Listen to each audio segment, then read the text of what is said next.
Hello my dear aspirants. Today एक very significant and very important topic of current affairs लेकर के मैं present हूँ। One state one RRB.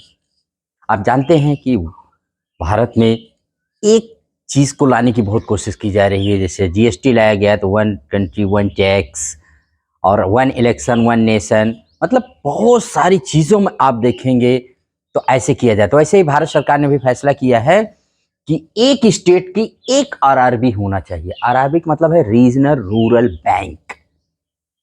ठीक है, तो आज हम लोग इसको जानेंगे क्या है आरआरबी, क्या है गवर्नमेंट की मंशा और क्यों ऐसा किया जा रहा है। ठीक है, और अभी हाल ही में क्या किया गया है।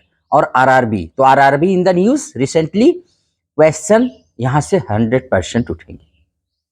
तो आइए, यूनियन फाइनेंस मिनिस्ट्री आप जानते हैं notifies amalgamation of 26 RRBs in 11 states UT.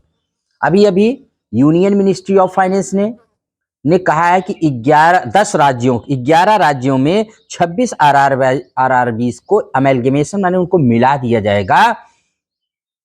तो ठीक है, देखते हैं। The union ministry of finance has notified the amalgamation of 26 regional rural banks in the country under phase 4 of the amalgamation of RRBs। ये phase 4 के अंतर्गत इनका amalgamation किया जाएगा, इसको हमको याद रखना है। यस, तो after the amalgamation takes effect on 1 May 2025 there will be 28 RRBs in 26 states and 2 union territories covering 700 districts of the country। अब इनके मिलने के बाद 1 मई 2025 से जब ये इफेक्टिव हो जाएगा तो हमारे देश में कुल 28 आरआरबीज हो जाएंगी, जो 26 स्टेट्स और 2 यूनियन टेरिटरीज के 700 जिलों में फैली होंगी। याद रखिएगा, the central government started the process of amalgamation of RRBs in the country in 2025-2006 to consolidate and rationalise the operation of RRBs in the country.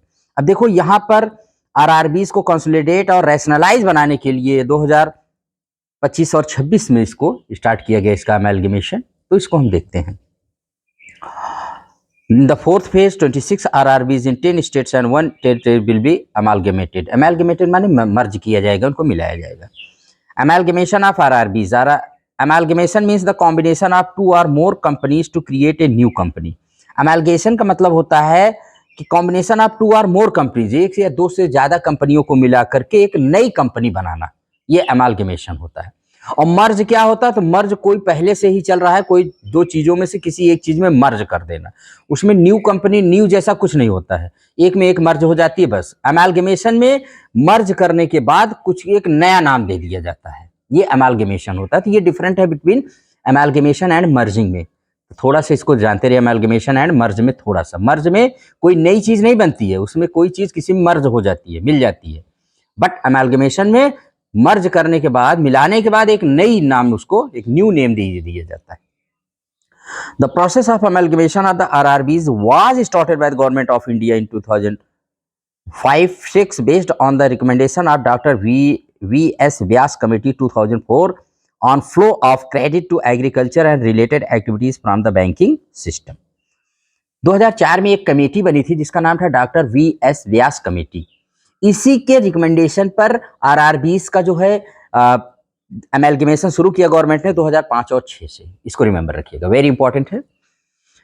The committee was set up by the RBI to examine the relevance of RRBs in the rural credit system and the alternatives for making it viable। अब ये committee RBI के द्वारा setup की गई थी और ये देखना था कि क्या आरआरबीज रेलिवेंट हैं, क्या ये मतलब लोन वोन दे पा रहे हैं इन द रूरल एरियाज में। Phase of RRB amalgamation, first phase focus RRBs promoted by sponsor banks within a state were amalgamated. पहले फेज में वो आरआरबीज जो स्पॉन्सर बैंक एक स्टेट में थे उनको मिलाया गया, जैसे from 2005-6 to 2009-10 RRB reduced from 1906 to 82। इस फर्स्ट फेज में आरआरबी की संख्या 196 से 82 कर दी गई, ये 2005-6 से लेकर 2009-10 के बीच में। सेकेंड फेज में RRBs were amalgamated across the sponsor banks within a state. अब सेकेंड फेज में आरआरबीज को उनको अमेलगमेट किया जो स्पॉन्सर बैंक्स एक स्टेट में थे। उनके बाद भी अगर कहीं थे तो उनको अमालगमेट, जैसे ये 2012-13 से 2014-15 में आरआरबी रिड्यूस फ्रॉम 82 टू 56।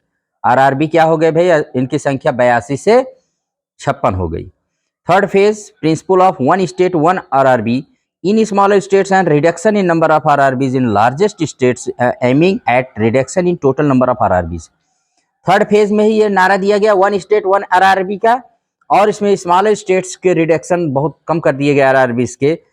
2018-19 से 2020-21 तक आरआरबी रिड्यूस फ्रॉम 56 टू 43 हो गए ये। और fourth phase continue of the third phase, जो थर्ड फेज का ही continue fourth phase, RRB to be reduced from 43 to 28। इसमें अब आरआरबीज की संख्या 28 हो गई है। ठीक है, इसमें 15 को ही अमेलगमेट कर दिया जाएगा, तो आप इसको याद रखिएगा, वेरी इंपॉर्टेंट है। RRBs will be amalgamated in 10 states, Bihar, Uttar Pradesh, Rajasthan, Gujarat, Andhra Pradesh, Madhya Pradesh, Maharashtra, Karnataka, West Bengal, Orissa and one UT Jammu Kashmir. ठीक है, RRBs to be amalgamated during the fourth phase, following is the list of RRBs to be amalgamated, their new name and sponsoring banks. अब देखते हैं कौन कौन से state हैं। तो देखो आंध्र प्रदेश, आंध्र प्रदेश में जो आरआरबी बनेगा उसमें हमको देखना है कि अब किस नाम से बनेगा, तो उसी स्टेट के नाम से ही मोस्टली बन रहे हैं। अमालगमेट आंध्र प्रदेश ग्रामीण बैंक के नाम से बनेगा, आंध्र प्रदेश ग्रामीण बैंक के नाम से जितने भी आरआरबी होंगे आंध्र प्रदेश के सब इसमें अमालगमेट कर दिए जाएंगे। इसका हेड ऑफिस होगा, head office of the Andhra Pradesh Gramin bank कहाँ होगी, अमरावती होगी। और sponsor bank of Andhra Pradesh Gramin bank का यूनियन बैंक ऑफ इंडिया होगा। एक स्पॉन्सर बैंक होता है जो हमेशा करीब करीब पब्लिक सेक्टर का ही बैंक होता है। ठीक, ये आप याद रखिएगा। वैसे बिहार का बिहार ग्रामीण बैंक में कर दिया जाएगा, इसका हेड ऑफिस पटना होगा। स्पॉन्सर बैंक ऑफ बिहार ग्रामीण बैंक का पंजाब नेशनल बैंक होगा। गुजरात का गुजरात ग्रामीण बैंक के नाम से कर दिया जाएगा, इसका हेड ऑफिस बड़ोदरा होगा। और स्पॉन्सर बैंक ऑफ गुजरात ग्रामीण bank bank of Baroda BOB यानी होगा। कर्नाटका में कर्नाटका ग्रामीण बैंक बनेगा, इसका हेडक्वार्टर कहाँ होगा, बल्लारी। और इसको स्पॉन्सर बैंक और स्पॉन्सर ऑफ कर्नाटका ग्रामीण बैंक कैनरा बैंक रहेगा, याद रखिएगा। मोस्टली तो उनके उन राज्यों के आप देख रहे हैं कैपिटल में ही है उनका हेडक्वार्टर, लेकिन हो सकता है जैसे अब यहाँ बल्लारी है जबकि उसकी कैपिटल बेंगलुरु है, तो इसको आप याद रखिएगा। मध्य प्रदेश ग्रामीण बैंक का हेड ऑफिस कहाँ होगा भाई, तो इंदौर में होगा। Sponsor of Madhya Pradesh Gramin bank bank of India होगा। महाराष्ट्र ग्रामीण बैंक का जो हेड ऑफिस होगा वो होगा छत्रपति संभाजी नगर, और इसका स्पॉन्सर ऑफ महाराष्ट्र ग्रामीण बैंक का बैंक ऑफ महाराष्ट्र होगा। उड़ीसा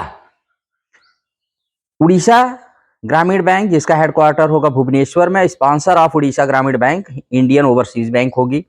राजस्थान ग्रामीण बैंक का हेड ऑफिस जयपुर होगा, स्पॉन्सर ऑफ राजस्थान ग्रामीण bank state bank of India यानी एसबीआई होगी। Uttar Pradesh Gramin bank head office Lucknow में होगा, sponsor bank of Uttar Pradesh Gramin bank bank of Baroda होगा। ठीक है, जो गुजरात का है। वेस्ट बंगाल ग्रामीण बैंक इसका हेडक्वार्टर कोलकाता में होगा, और इसको स्पॉन्सर करने वाली बैंक का नाम है Punjab national bank. Union territory of Jammu and Kashmir, तो Jammu and Kashmir bank and Ellaquai Dehati bank sponsored by the Jammu Kashmir bank limited and state bank of India are to be amalgamated into Jammu and Kashmir Gramin bank. Jammu and Kashmir Gramin bank में जो किया जाएगा इसका हेड ऑफिस जम्मू में होगा, the Jammu and Kashmir bank limited. ठीक है, इसको स्पॉन्सर बैंक होगा इसका। It is a private sector bank, यही एक प्राइवेट सेक्टर बैंक है। तो एक यूटी में याद रखिएगा Jammu and Kashmir bank Limited यही है, इसको आप जानते रहिएगा, very very important. Jammu Kashmir is the only private bank to sponsor an RRB. Jammu Kashmir में ही जो यूटी है एकमात्र स्टेट है जहां पर कि कोई पब्लिक सेक्टर बैंक ना हो करके एक ग्रामीण बैंक एक प्राइवेट बैंक इसको स्पॉन्सर कर रहा है आरआरबी को। अब आप जानते हैं पब्लिक सेक्टर बैंक वो बैंक होती है जिनमें सरकार की हिस्सेदारी 50% से ज़्यादा यानी 51% होती है, उनको हम पब्लिक सेक्टर बैंक कहते हैं। अब थोड़ा सा आपको बता देते हैं आरआरबी। आरआरबी का फुल फॉर्म होता है rural regional banks. Rural regional banks were set up on the recommendation of the Narasimham committee on credit on rural credit 1975। Narasimha committee के स्थान माने रिकमेंडेशन पर इनकी रूरल आरआरबी की स्थापना की गई थी। कब? 2 अक्टूबर 1975 को। ठीक है।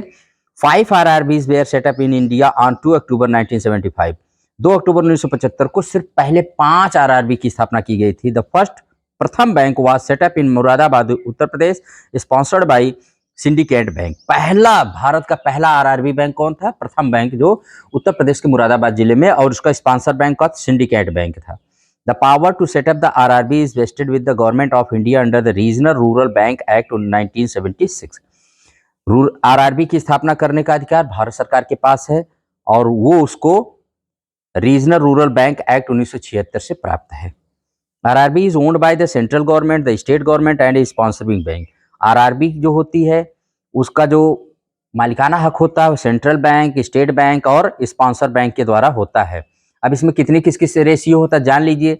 50% केंद्र सरकार का होता है, 15% राज्य सरकार का होता है, 35% स्पॉन्सरिंग बैंक का होता है। ये आप याद रखिए, 50 सेंट्रल गवर्नमेंट, 15% राज्य सरकार, 35% प्रायोजित बैंक या स्पॉन्सर बैंक का। और उसके बाद है RRB is owned, the reserve bank of India is the regulator of RRBs. आप जानते हैं सारे बैंकों को रेगुलेट करने वाला आरबीआई है, तो आरआरबी को भी रेगुलेटर कौन करता है? रेगुलेटर कौन है? तो आरबीआई ही है, रिजर्व बैंक ऑफ इंडिया, 1 अप्रैल 1935 को, जिसका मुख्यालय कहाँ पर है भाई? मुंबई में है, पहले कोलकाता में था। और इसकी स्थापना यंग हिल्टन कमीशन या शाही कमीशन, रॉयल कमीशन के रिकमेंडेशन पर की गई थी आरआरबी की स्थापना। और ये रहा आरआरबी का मतलब।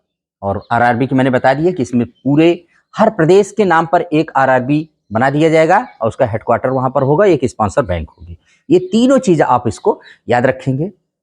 सबसे ज्यादा इसका हेडक्वार्टर वेरी इंपॉर्टेंट होगा, इसको आप रिमेंबर रखिएगा, वेरी वेरी इंपॉर्टेंट है। तो ये चैप्टर यहीं पर हम समाप्त करेंगे। आपको इसमें आरआरबी बहुत महत्वपूर्ण बैंक होते हैं, रीजनल रूरल बैंक्स, इनको क्षेत्रीय ग्रामीण बैंक कहा जाता है। और आरआरबीज की स्थापना पब्लिक सेक्टर बैंक्स के द्वारा ही की जाती है, मैंने आपको पहले ही बता दिया है। That's very important. तो इस पॉइंट को यहीं पर याद रखिएगा। RRBs, one state one RRB या वन आरआरबी वन स्टेट, कोई फर्क नहीं पड़ता, आगे पीछे आप कर सकते हैं, वेरी इंपॉर्टेंट है। इसी के साथ इस क्लास को यहीं पे एंड करते हैं, फिर मिलेंगे नेक्स्ट क्लास में। Till then goodbye. और आर के सिंपल क्लासेस को like share and subscribe share करिएगा। Thank you very much.